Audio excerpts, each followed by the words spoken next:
ఈ ప్రపంచంలో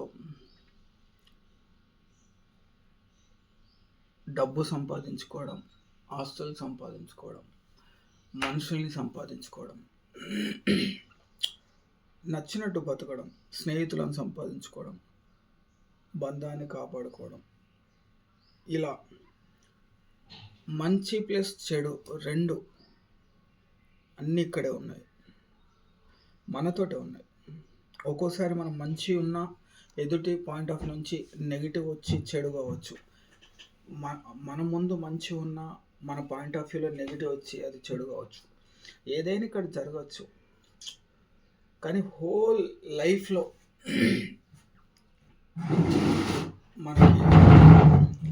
మనకి తెలియాల్సిన ముఖ్యమైన విషయం ఏంటంటే ఎన్లైట్మెంట్ కావాలి. ప్రతి ఒక్కరు మనిషి జ్ఞానోదయం కావాలి ఖచ్చితంగా లైఫ్లో. తెలుసుకోవడం వేరు,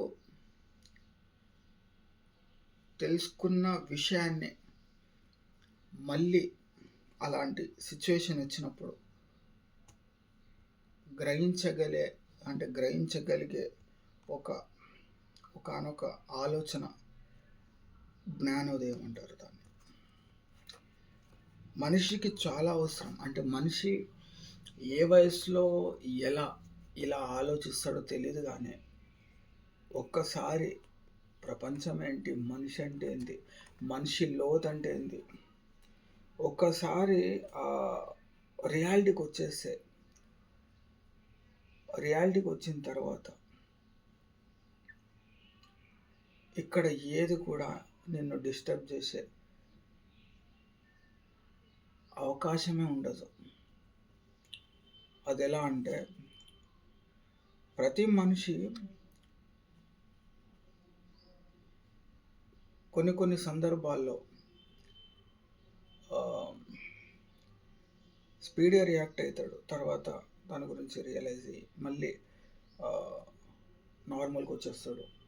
దాని తర్వాత మళ్ళీ ఆవేశపడుతుంటాడు, తర్వాత ఆలోచిస్తుంటాడు, తర్వాత డబ్బు వెనుక పరిగెడుతుంటాడు, తర్వాత ఆ డబ్బుని ఖర్చు పెడుతుంటాడు. లైఫ్లో చాలా చాలా అప్ అండ్ డౌన్స్ జరుగుతూ ఉంటాయి తమ జీవితంలో. కానీ ఫైనల్గా మన చుట్టూ ఏం జరుగుతుంది, అసలు మన చుట్టూ ఏం జరుగుతుంది, అది మనం ఎలా చూస్తున్నాం, జరిగే ప్రతి ప్రక్రియని మనం ఎలా అబ్జర్వ్ చేస్తున్నాం అసలు అనేది ఇక్కడ చాలా చాలా ముఖ్యం. ఒక్కసారి నువ్వు రియాలిటీకి వచ్చేస్తే నీకు ఇంకోలా కనిపిస్తుంది నువ్వు చూసే కోణమే. ఎందుకంటున్నా అంటే ఇప్పటిదాకా నీ చుట్టూ చూస్తున్న ప్రపంచాన్ని, ప్రతి ప్రక్రియని నువ్వు ఒక్కసారి జ్ఞానోదయం అయిన తర్వాత, రియాలిటీకి వచ్చిన తర్వాత చూసే కోణం మారిపోతుంది. బహుశా అప్పుడు ఏమనిపిస్తుంది అంటే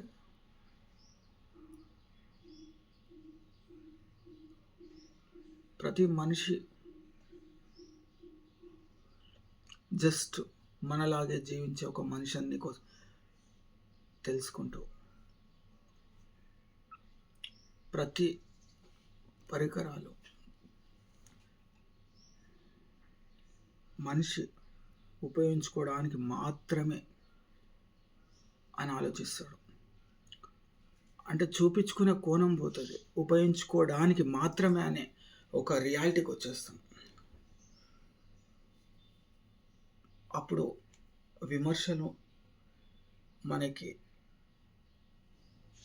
ఎఫెక్ట్ కాదు, అలానే ప్రశంసలు మనల్ని ఎక్కడికో తీసుకెళ్ళిపోయేంత ఆలోచనలో మనం ఉండం. జస్ట్ అలా ఒక చెట్టు ఎలా బతుకుతుంది, ఒక పక్షి ఎలా స్వేచ్ఛగా గాల్లో తిరుగుతుంది, అంతే జీవితాన్ని మనం కూడా అర్థం చేసుకొని జీవించే ఒక లైన్లోకి మనం వచ్చేస్తాం. ఎప్పుడు మనం దీన్ని అర్థం చేసుకున్నప్పుడు రియాలిటీగా మన జీవితాన్ని అన్వయించుకున్నప్పుడే మనకు అర్థమవుతుంది. అప్పటి వరకు ఏమవుతుందంటే స్టెబుల్గా ఉండదు మనసు. ఈరోజు ఒకలాగా అన్న భావం ఏర్పడుతుంది, రేపు ఇంకోలాగా. ఈరోజు మనం మాట్లాడమంటే రేపు మారిపోవచ్చు. అంటే మనకి తెలియకుండా అన్‌స్టేబుల్‌లోకి వెళ్ళిపోతుంది మన మైండ్ మొత్తం ఇట్లా.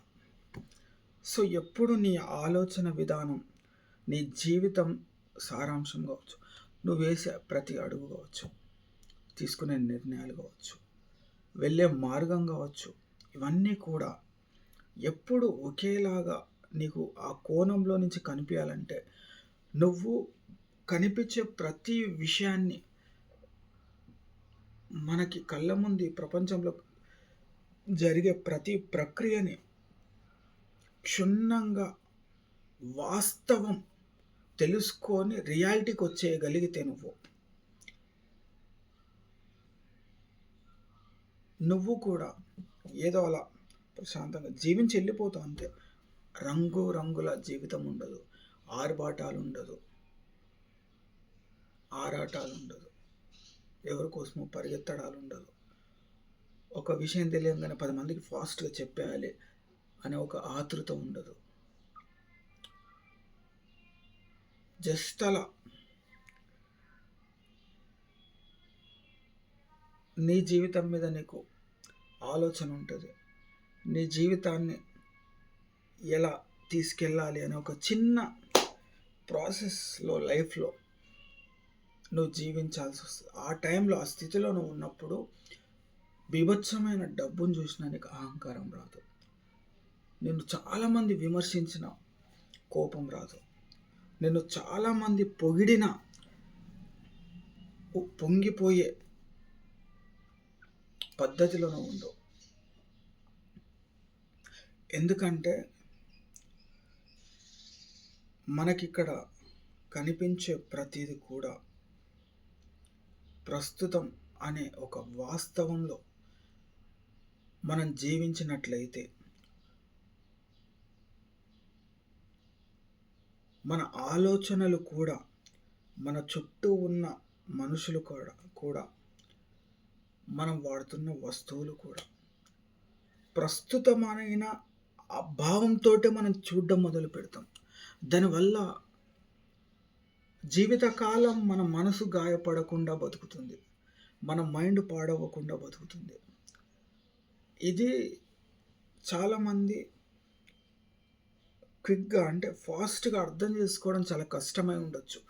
కానీ తమ జీవితంలో కొంత ఇలా ప్రశ్నించుకొని, కొంత మన జీవితం అనే సారాంశాన్ని అర్థం చేసుకొని సాధన చేయగలిగితే చాలా మటుకు మార్పులు మనం తీసుకొని రావచ్చు మన జీవితం పట్ల. ఎందుకంటున్నా అంటే ప్రస్తుత సమాజంలో మనం చూస్తున్నాం, ఎవరైనా కావాలని కొంతమంది ఏదన్నా విమర్శించినా, లేకుంటే హేళన చేసినా చాలా స్పీడ్గా రియాక్ట్ అయిపోతున్నాం. కానీ మనం ఆలోచించలేం. ప్రతిదానికి మనము స్పందిస్తున్నాం, ప్రతిదానికి రియాక్ట్ అవుతున్నాం, ప్రతిదానికి ఓవర్గా రియాక్ట్ అయిపోతున్నాం. దానివల్ల ఏమవుతుందంటే మన జీవితం ముందుకెళ్ళాల్సింది పోయి ఆగిపోతుంది. మన జీవితం ఎప్పుడు కూడా ఆగకుండా ముందుకు వెళ్ళడమే జీవిత సారాంశం. అది నువ్వు తెలుసుకోవాలంటే నీ ముందున్న ప్రతి దాన్ని చాలా క్షుణ్ణంగా నువ్వు అర్థం చేసుకోవాలి. చాలా క్లియర్గా అబ్జర్వ్ చేసి రియాలిటీకి వచ్చేస్తే అప్పుడు నీకు తెలియకుండా కూడా జీవితం చాలా క్లియర్గా కనిపిస్తుంది. అప్పుడు నీకు అనిపిస్తుంది నీ చుట్టూ ఉన్న ఆల్మోస్ట్ 80% మనుషులు తమ జీవితం వెలుగులో ఎంతోమందికి చూపించుకోవడానికి పరిగెడుతున్నారు అనే ఒక వాస్తవంలోకి వచ్చేస్తావు. ఎక్కడైతే ఈ 20% మనుషులు ప్రపంచానికి కనిపించకుండా తమ జీవితం కోసం బతికే వాళ్ళ కోసం వాళ్ళలాగా నీ జీవితం కూడా మారిపోతుంది. నీ జీవితం ఎలా ఉండాలంటే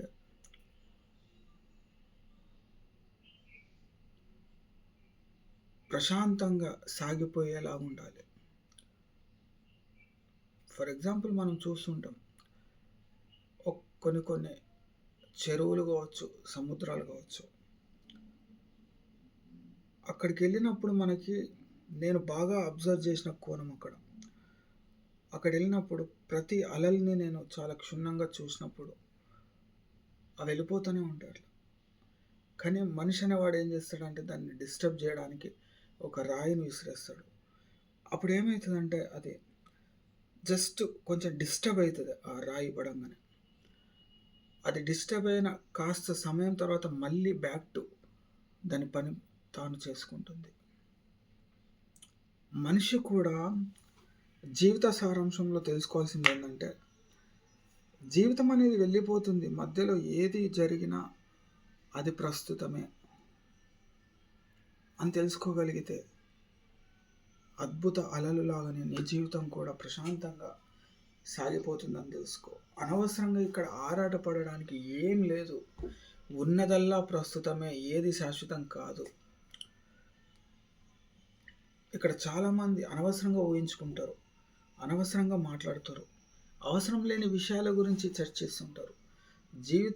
జీవితంలో ఉన్న సమయాన్ని ఎంత దారుణంగా వాళ్ళ సమయాన్ని పాడు చేసుకుంటున్నారు. తమ జీవితం తాను జీవించడానికి సమయం లేదు, కానీ చుట్టూ ఉన్న విషయాల గురించి ఆలోచించి దాని గురించి డిస్కస్ చేసి అది ఇంకొంతమందికి చెప్పి మన సమయం, ఎదుటి వాళ్ళ సమయం మొత్తం పూర్తిగా వృధా అయిపోతుంది. జీవితం అంటే జీవించడమే, జీవితాన్ని అర్థం చేసుకోవడమే, అర్థం చేసుకున్నది ఆచరించడమే. ఆచరిస్తూ ముందుకెళ్ళిపోతే ఇదే ప్రపంచం నీకు చాలా అద్భుతంగా కనిపించే అవకాశాలు చాలా చాలా ఉన్నాయి. ఇవి నువ్వు అర్థం చేసుకోవాలంటే ఒక్కరోజులో ఇది అర్థమయ్యే ప్రక్రియ కాకపోవచ్చు, కానీ జీవితకాలం మనం ప్రయత్నిస్తే ఖచ్చితంగా మనం తెలుసుకోగలుగుతాం. తెలుసుకున్న తర్వాత ఒక్కసారి నీ జీవిత మార్గమే మారిపోతుంది, నీ జీవిత సమయం మారిపోతుంది, నీ ఆలోచన స్థితి మారిపోతుంది. నువ్వు తీసుకునే నిర్ణయాలు, నువ్వు మాట్లాడే మాటలు, నువ్వు వినే విషయాలు పూర్తిగా మారిపోతుంది. మళ్ళీ కొత్తగా నీ జీవితం మొదలవుతుంది అనే భావం నీకు ఏర్పడుతుంది. అప్పుడు నీకు తెలుస్తుంది శాశ్వతమేది, ప్రస్తుతమేది అనే తేడాన్ని మనం గుర్తించి గమనిస్తే చాలా ప్రశాంతమైన జీవితాన్ని, మనసుని ఎలా తయారు చేసుకోవాలి, మన ఆలోచనని ఎంత వరకు ఉపయోగించుకోవాలి, ఎలాంటి విషయాలకు ఉపయోగించుకోవాలి అనే ఒక కోణం మనకి ఖచ్చితంగా తెలుస్తుంది. ఇది ఒక్క రోజులో మనం చెప్పేది కాకపోవచ్చు, కానీ కొంతకాలం మనం అన్వేషిస్తేనే మనకు తెలుస్తుంది. జీవితం అర్థం కావాలంటే ఎక్కడో వెతకాల్సిన అవసరం లేదు, మనలోనే వెతకాలి. మనలోనే సత్యం ఉందనే వాస్తవం తెలుసుకోవాలి. సత్యం మనలోనే ఉంది. మనలో మనం వెతికితేనే ఆ సత్యాన్ని మనం తెలుసుకోగలుగుతాం.